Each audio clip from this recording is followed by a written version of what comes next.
Among the landmarks the motorcade passed and paused at included the Reverend Martin Luther King Jr. Memorial and the newly named Black Lives Matter Plaza near the White House, where Lewis made his final public appearance on June 7th. His coffin later carried into the Capitol Rotunda by a military honor guard, where it was received by the leaders of Congress. John Lewis became a titan of the civil rights movement and then the conscience of the Congress. Here in Congress, John was revered and beloved on both sides of the aisle, on both sides of the Capitol.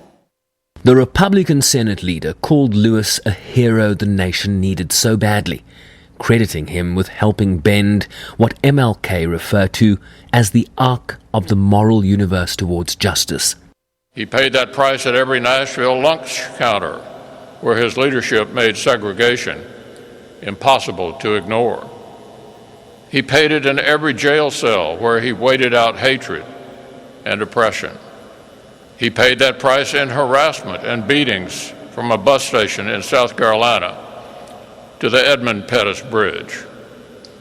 John Lewis lived and worked with urgency because the task was urgent.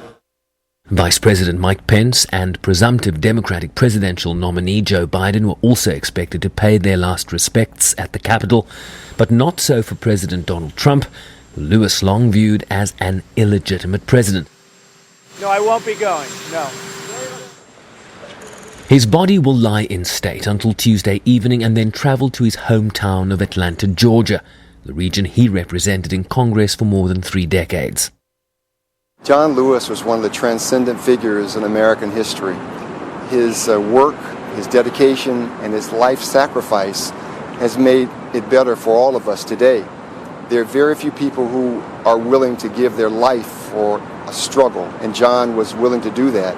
And I believe that his legacy will be recorded as one of the great transformative figures in the 20th century.